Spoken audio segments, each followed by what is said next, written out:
Bien, hermanos, damos gracias a Dios y nuevamente vamos a la palabra.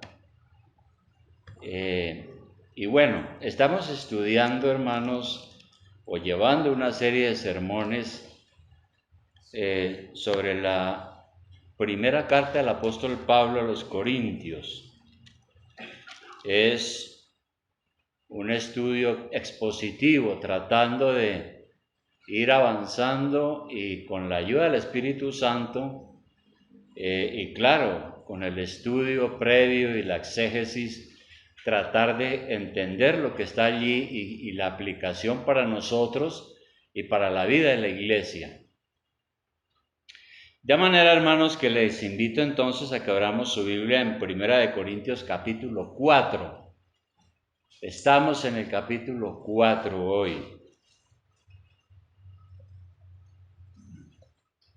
Bien. Y le hemos puesto a este mensaje el título de un ministerio único o un ministerio sui generis, porque el apostolado es un ministerio especial, único y irrepetible.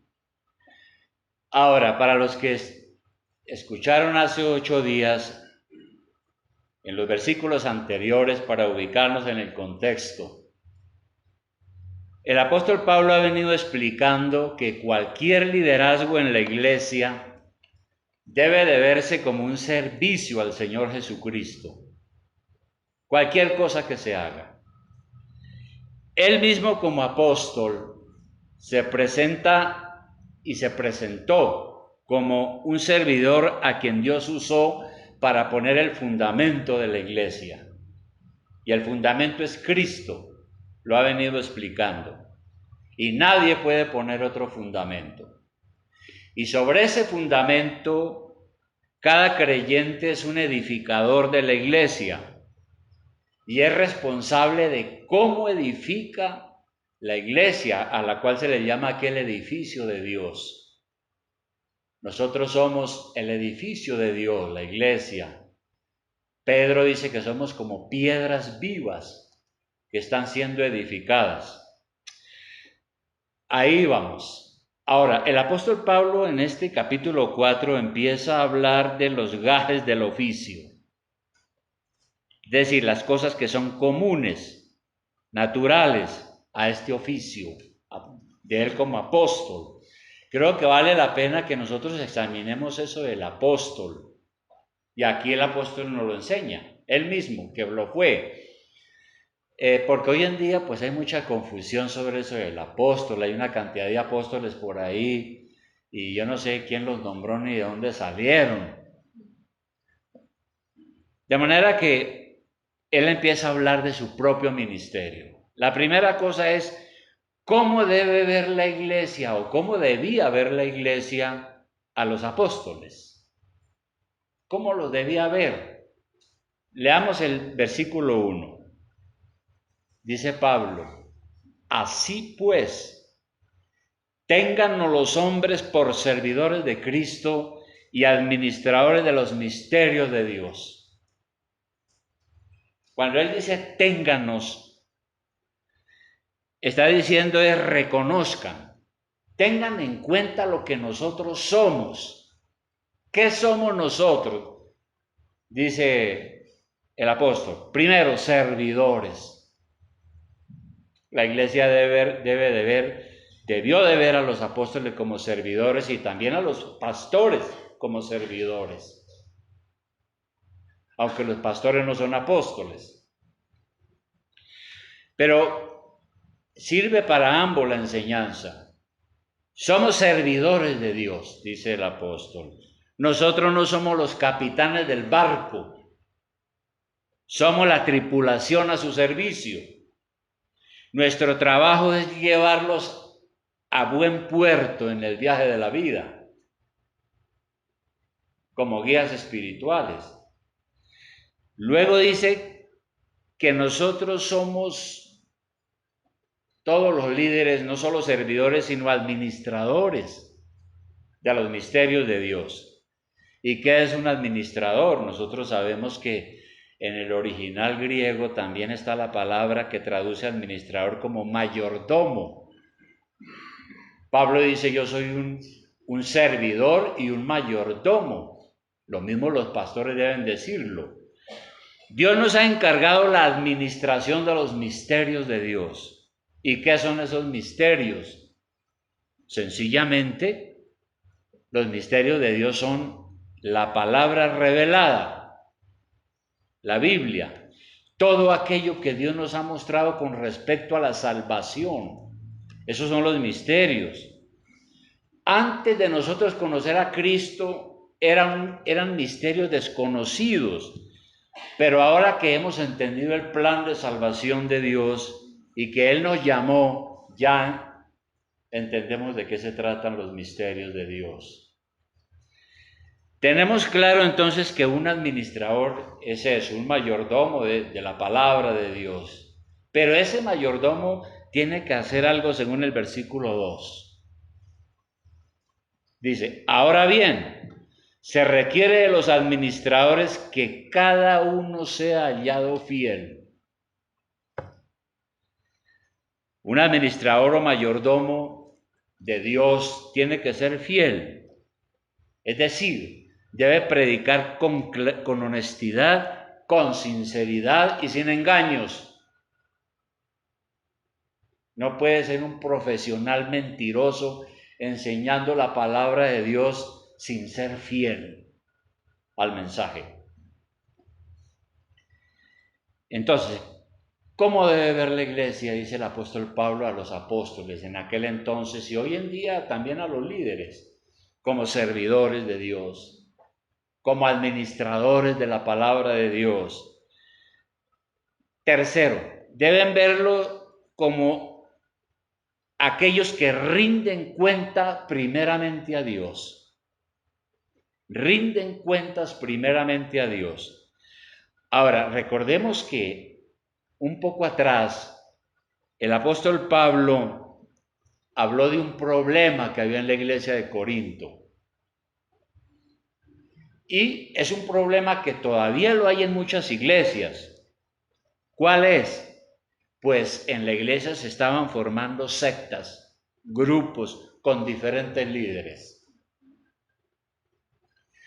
Uno decían yo soy de fulano, del grupo de fulano, otro yo soy de sutano, él es mi líder, y otro decían yo soy de mengano. Y entonces habían hecho esa diferencia y cada uno pertenecía a un líder y entonces habían esos grupos. Ahora, para ese juicio, los creyentes en la iglesia de Corinto tuvieron que evaluar y valorar a cada uno de sus líderes para poder decir ahora yo pertenezco a fulano y pertenezco a sutano. Tuvieron que hacer un juicio. Parece que esto es natural en nosotros, los seres humanos. Nosotros todos los días hacemos juicios, todos los días juzgamos.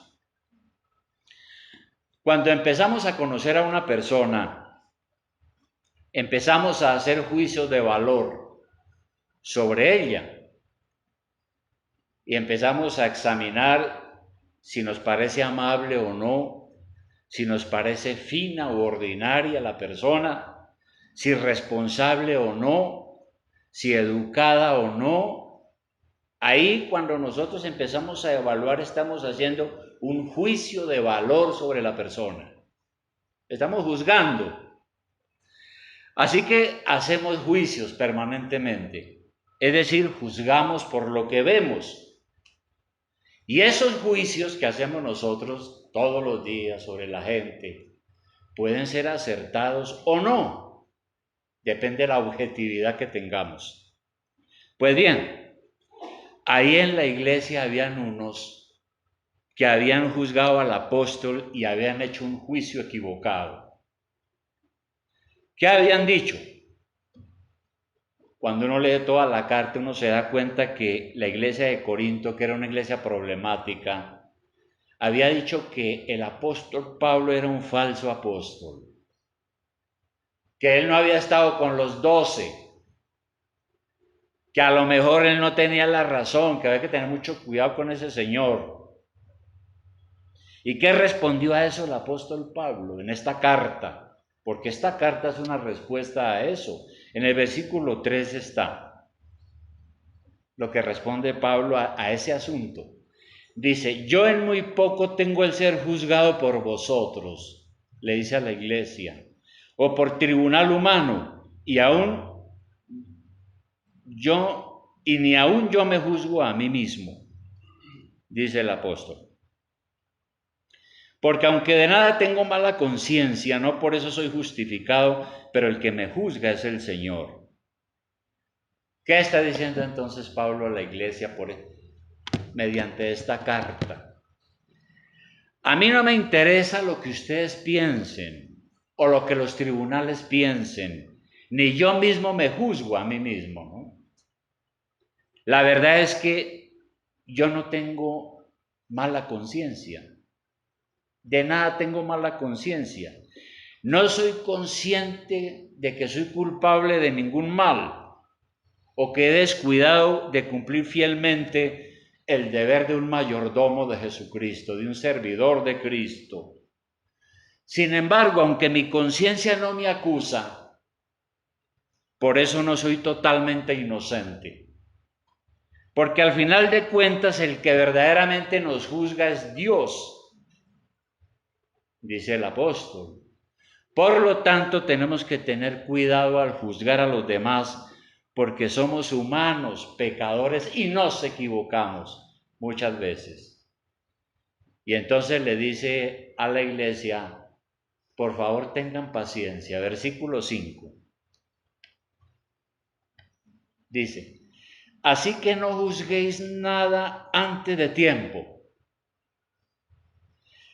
hasta que venga el Señor, el cual aclarará también lo oculto de las tinieblas y manifestará las intenciones de los corazones, y entonces cada uno recibirá su alabanza de Dios. De manera que el apóstol dice que tenemos que tener mucho cuidado. Nuestro Señor es el único que conoce el corazón de cada uno de nosotros. Él sacará a la luz las cosas. Y nosotros sabemos que hay un juicio de parte de Dios, un juicio final.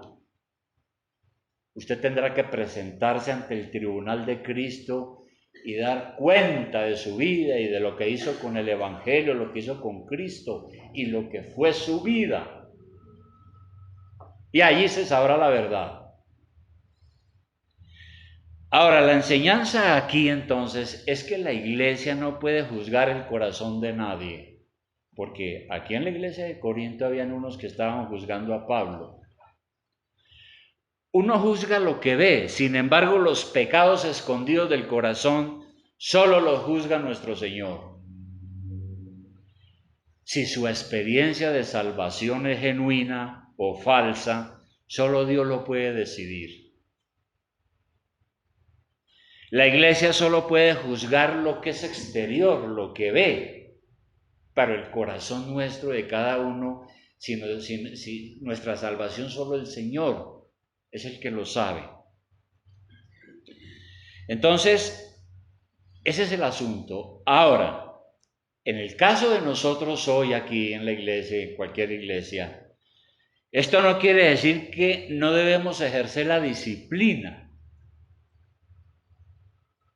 Más adelante veremos cómo el apóstol Pablo ordena que la iglesia ejerza la disciplina, en un caso que vamos a ver más adelante. Entonces, habrán ocasiones en que la iglesia en su sabiduría tendrá que hacer juicios sobre alguna persona, porque la misma persona hace que nosotros la juzguemos.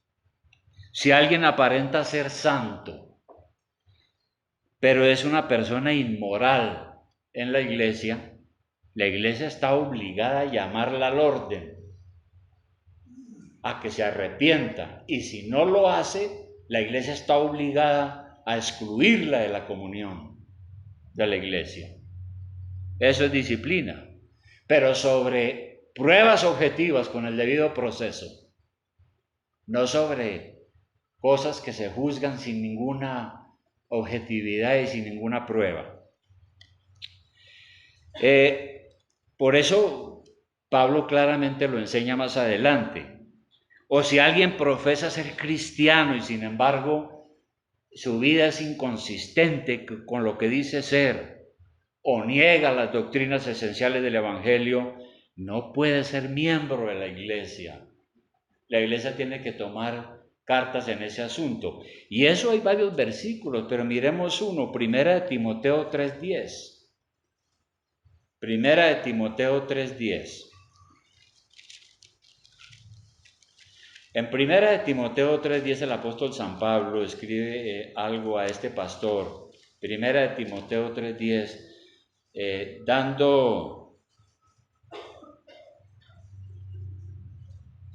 perdón, no es primera, es Tito. Tito 3:10. Epístola a Tito 3:10. Que también era un líder. El apóstol Pablo le dice algo muy importante aquí. Y es claro, Tito 3:10. ¿Qué le dice Pablo a este líder de la iglesia? Al hombre que cause divisiones, después de una y otra amonestación, deséchalo, sabiendo que el tal se ha pervertido y peca y está condenado por su propio juicio. Entonces siempre en las iglesias habrán personas que empiezan a pensar mal, el diablo los tienta, empiezan a hacer partidos, a sembrar inconformidad y problemas y divisiones. La orden es, llámelo al orden, amonéstelo. No se corrige, llámelo otra vez. Pero si no se corrige definitivamente no puede estar en la iglesia. Es perjudicial. Cuarto punto, ¿cómo debe ver la iglesia a los apóstoles? En ese caso antiguo, o ahora a los líderes. Hemos dicho, primero, como servidores de Dios, como administradores de la palabra de Dios. Son personas que tienen que dar cuenta primeramente al Señor. Y un cuarto aspecto es que ellos no están para ser idolatrados. Versículo 6, donde estamos en 1 de Corintios 4, versículo 6. Dice aquí Pablo, por esto, hermanos, lo he presentado como ejemplo en mí y en Apolos por amor de vosotros. Apolos era otro líder.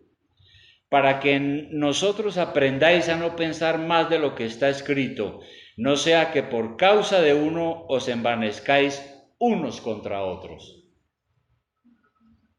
El apóstol entonces ha venido diciendo que los pastores y líderes de la iglesia son simplemente servidores de Dios. Y él como apóstol se ha puesto de ejemplo. Si son servidores de Dios, nadie debe ensalzarlos más de lo justo. Ellos, según lo manifiesta Pablo aquí el apóstol, ellos no querían ser jefes de partidos ni de grupos, como estaban haciendo algunos otros ahí en la iglesia, porque él sabía que eso podía generar divisiones y problemas entre los hermanos.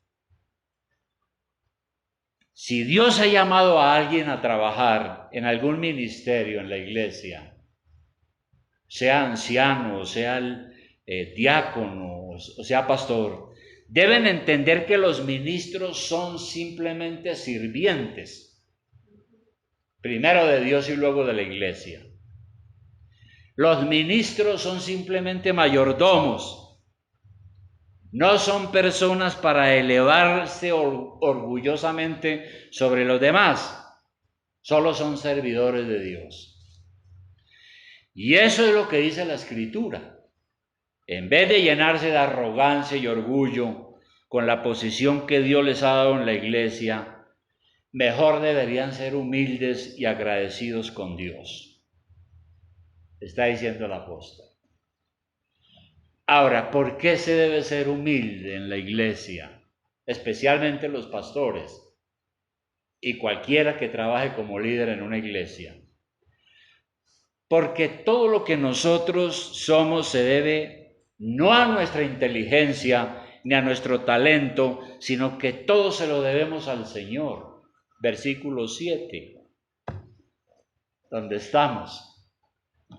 Entonces aquí Pablo hace una exhortación, ¿no? Porque ¿quién te distingue? ¿O qué tienes que no hayas recibido? Y si lo recibiste, ¿por qué te glorías como si no lo hubieras recibido? Y lo que el apóstol le está diciendo a cada uno es lo siguiente, en otras palabras. ¿Por qué se cree más que sus demás hermanos? Usted que es un líder en la iglesia, ¿por qué se cree el jefe de todos? Si todo lo que usted sí tiene se lo ha dado Dios, deje de ser fanfarrón, no haga alarde de lo que no es, empezando por su propia salvación, porque nuestra salvación no la obtuvimos por nuestros propios méritos, sino es un don gratuito de Dios. No merecemos la salvación, pero Dios nos la dio. Entonces, ¿de qué nos gloriamos? ¿De qué nos jactamos? El orgullo de algunos en la iglesia había llegado a tal extremo que ya sentían que no necesitaban ser más instruidos. Habían algunos ahí que se creían que ya lo sabían todo, ya no necesitaban de maestro. Y uno encuentra a veces personas así, ¿no? Yo he encontrado en la iglesia personas que me dicen, no, es que eso yo ya me lo sé. La confesión de fe, por ejemplo, que la estudiaba, me dicen, no, yo ya me la sé. O sea que se la sabe tanto que ya no venía a la escuela dominical. Sabía tanto que ya la iglesia no le era necesaria para la instrucción. Llenos de orgullo y de todas estas cosas. Así que Pablo entonces, ante esas personas que piensan así, él habla con una ironía en el versículo 8. Les dice, es como si les dijera, bueno, bien, ya no necesitan de maestros. Bueno, ya estáis saciados, ya estáis ricos, si nosotros reináis. Y ojalá reinaseis para que nosotros reinásemos también juntamente con vosotros. Entonces Pablo lo que le está diciendo a toda esa gente, bueno, ustedes son tan sabios, ya no necesitan de pastores ni de apóstoles. Entonces, qué bueno, muy bien, lo felicito.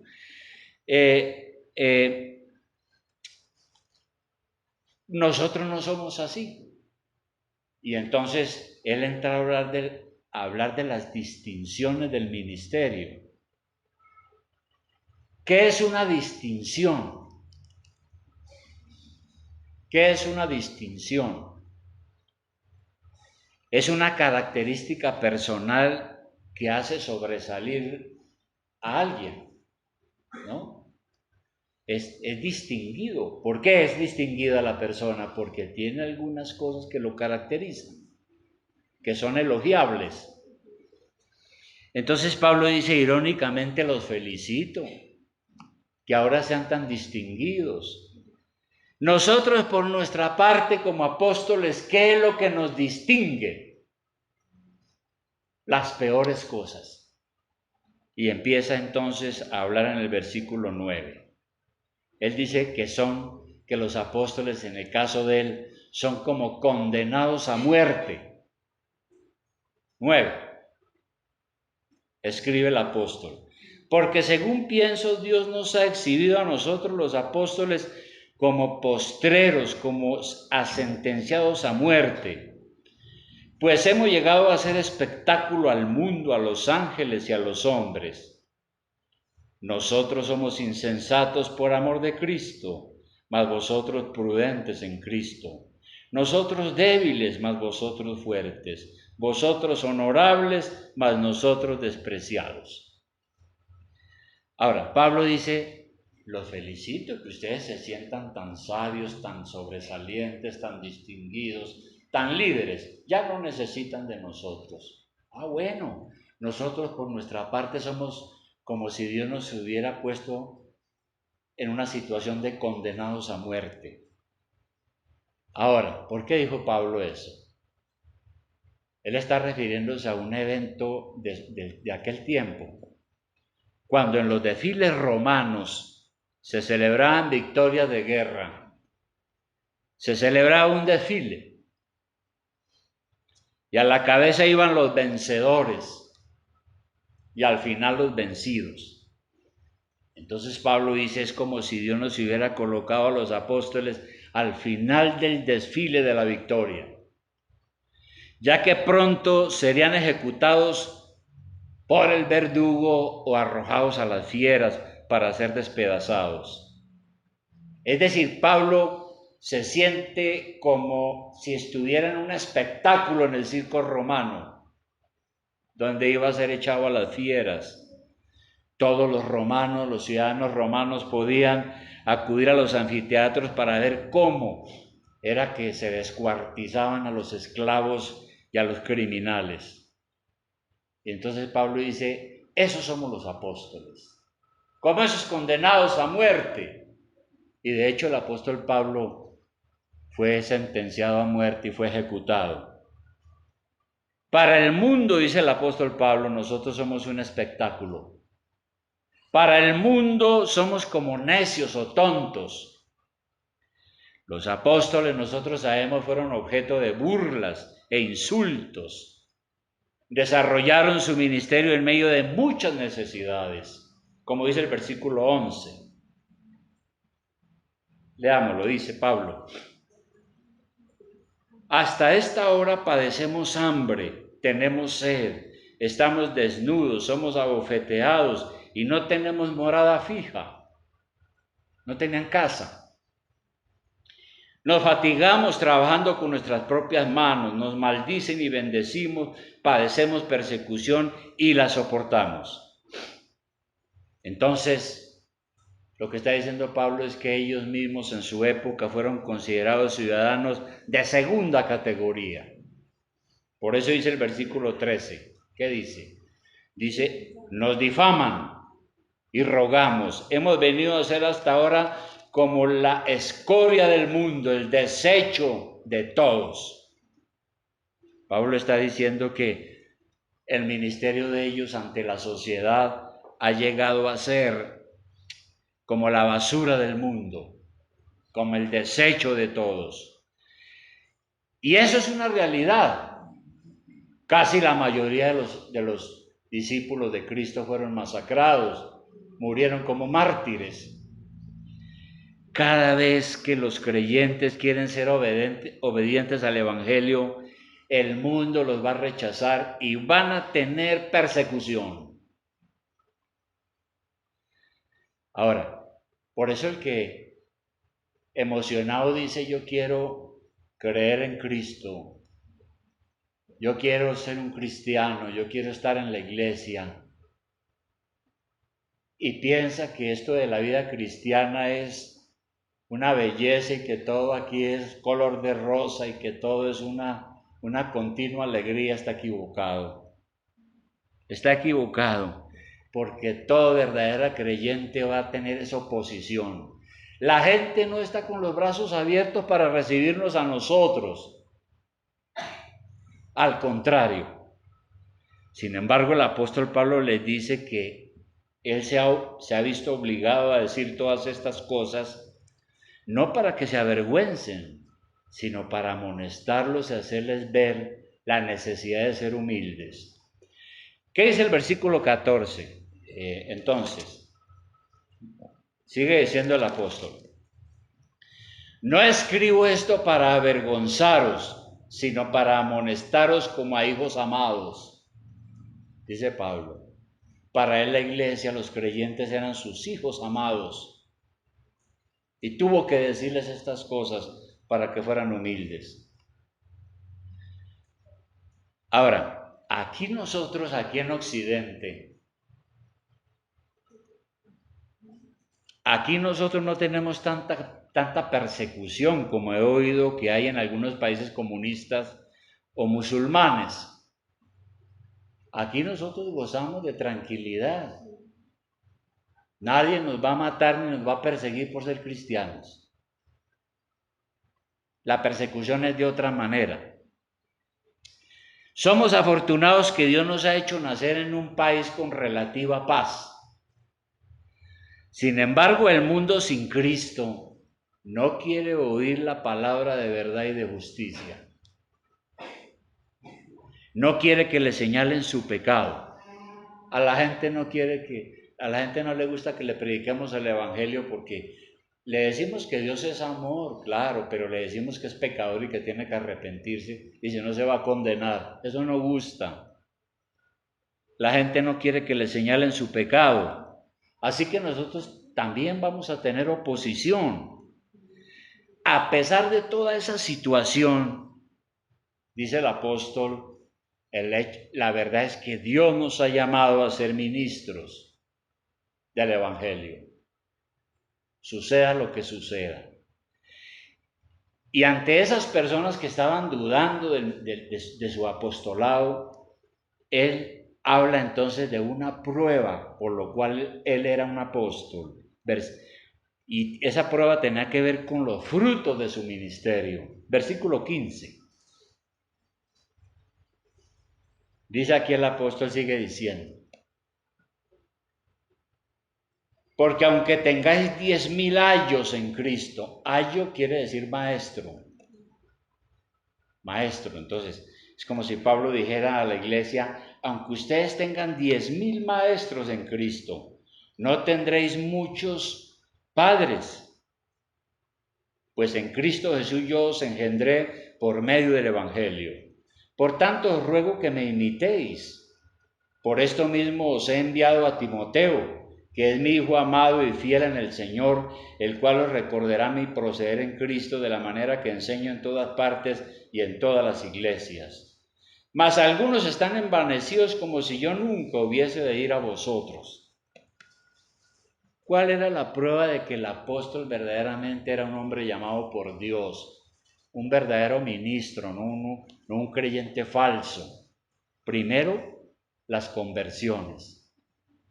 Muchos creyentes en la iglesia de Corinto, aunque ahora tenían partidos y divisiones y tenían varios maestros, la verdad es que Pablo era el que primero les había predicado el evangelio por la gracia de Dios, y ellos habían nacido de nuevo y se habían convertido, y en ese sentido Pablo dice que él es un padre espiritual, porque fue el instrumento de Dios para que ellos conocieran al Señor y nacieran de nuevo. Además, Pablo había sido ejemplo para ellos como un padre espiritual, y él espera que ellos, los creyentes en la iglesia, sigan su ejemplo.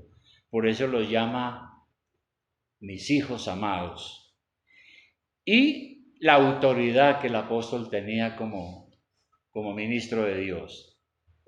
El deber de un pastor es corregir cuando es necesario. Ante todas las anomalías que el apóstol Pablo supo que había en la iglesia, entonces él se propuso ir nuevamente a la iglesia, porque estaba, creo que en Éfeso, en otra ciudad. Versículo 19. Dice él a los corintios en esta carta: pero iré pronto a vosotros, si el Señor quiere, y conoceré no las palabras, sino el poder de los que andan envanecidos. Lo que les está diciendo el apóstol Pablo es que él va a visitarlos para arreglar los problemas, no por carta, sino cara a cara. Entonces está planeando ir a Corinto otra vez para ver a esos líderes que están formando partidos y divisiones, para mirar cuál es el poder espiritual que tienen para edificar la iglesia. Porque al fin y al cabo la iglesia no es cuestión de solo palabras y bla, bla, bla. El asunto de la iglesia es también de poder de Dios, como dice en el versículo 20. ¿Qué dice el versículo 20? porque el reino de Dios no consiste en palabras, sino en poder. Ahora, aquí el apóstol no está hablando del poder para hacer milagros, sino del poder que el Espíritu Santo manifiesta en nosotros, cambiando nuestra vida para que nosotros podamos servir con amor y dedicación en la iglesia. Es decir, con vidas que sean dignas de Dios. Como lo dijo en 1 de Tesalonicenses 2:11. Hay otro pasaje adelante en otra carta que vale la pena mirar. 1 de Tesalonicenses 2:11.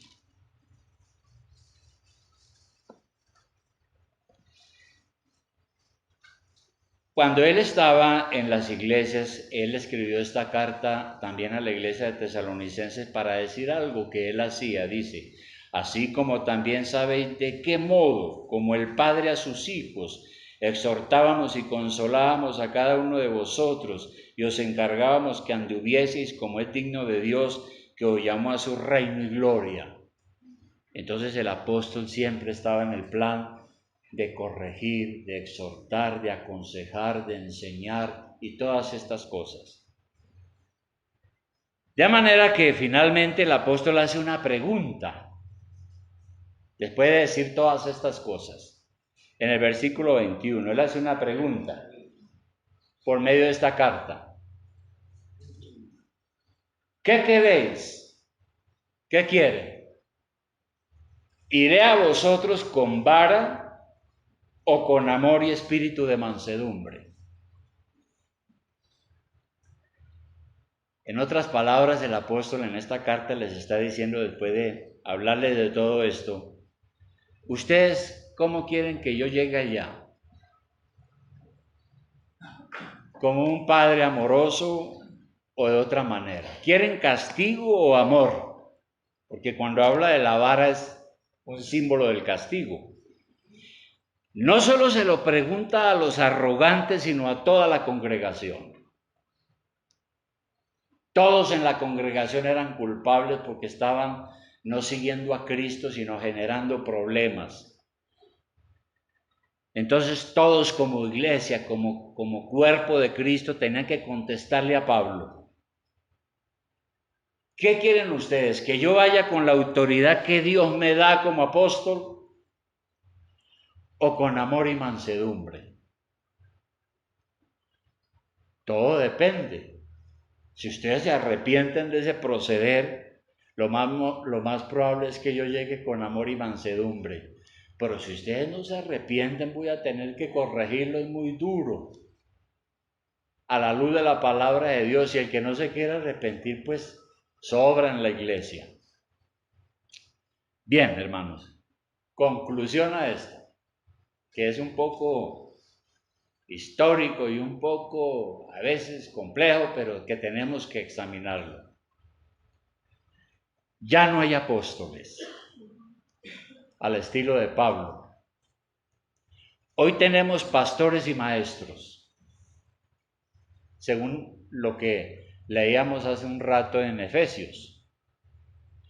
¿Cómo debemos ver, cómo la iglesia debe ver a los pastores?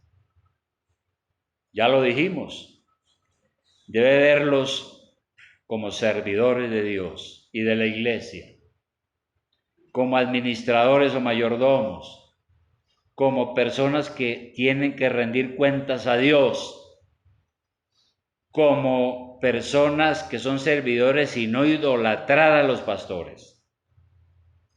Eso es lo que así debe ver la iglesia a los líderes. Ahora bien, servir a Dios trae grandes bendiciones y satisfacciones, pero trae consigo la mala comprensión de la gente que no conoce a Cristo. Porque todavía hay gente afuera, y es la mayoría, que creen que nosotros somos un poco de tontos, ¿no?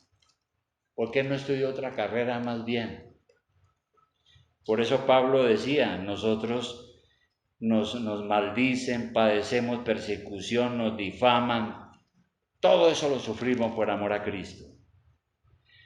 Pero finalmente, ¿qué dice Hebreos 13:7. Hebreos 13:7. Un último versículo. Hebreos 13:7.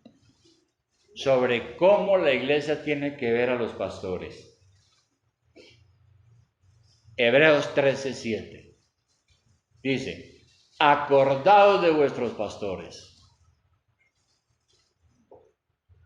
Es decir, hay que tener presente a los pastores de la iglesia. Dios los ha puesto ahí. Que os hablaron la palabra de Dios. Considerad cuál haya sido el resultado de su conducta e imitad su fe. ¿Qué es lo que está diciendo el versículo en otras palabras? A la iglesia. Hermanos, observen cuidadosamente la conducta de ellos y según su comportamiento sigan su ejemplo. Entonces, la iglesia no puede seguir a un pastor ciegamente, no puede idolatrarlo, no puede hacer todo lo que él diga, así sea malo. Tiene que mirar cómo es su conducta y su testimonio y su ejemplo. Y si es correcto, imitarlo a él y obedecerlo. Hay otro pasaje que dice que hay que obedecerlo. Si es así. Si no es así, pues no se puede someter a él. Hay que pedirle la carta de renuncia mejor. De manera, hermanos, que finalmente aquí, ¿cómo ve usted a los pastores? Aquí vemos 3. ¿Cómo ve usted a los pastores? No debe verlos elevados, tampoco bajo sus pies, porque hay iglesias que a veces se les pasa la mano y entonces los pastores son maltratados y a veces los tratan mal, ni arriba ni abajo. La Escritura dice que debemos sí respetarlos y valorarlos, dando a cada uno su debido lugar. Ese es el punto. Por eso, hermano, el modelo bíblico es que entre la iglesia y los pastores tiene que haber un buen entendimiento, tiene que haber una interdependencia, una retroalimentación, porque nosotros nos ha puesto el Señor es para eso, para ser guías espirituales, servidores, administradores de los misterios de Dios. Finalmente vamos a dar cuentas al Señor y a veces no es un oficio muy grato, como dice el apóstol. No es un oficio muy grato, es un oficio complicado a veces, pero así Dios ha diseñado la iglesia y así nos ha puesto el Señor. ¿Cómo veían la iglesia de Corinto a los apóstoles? Ya lo vimos. ¿Cómo ven ustedes a los pastores? Vamos a orar.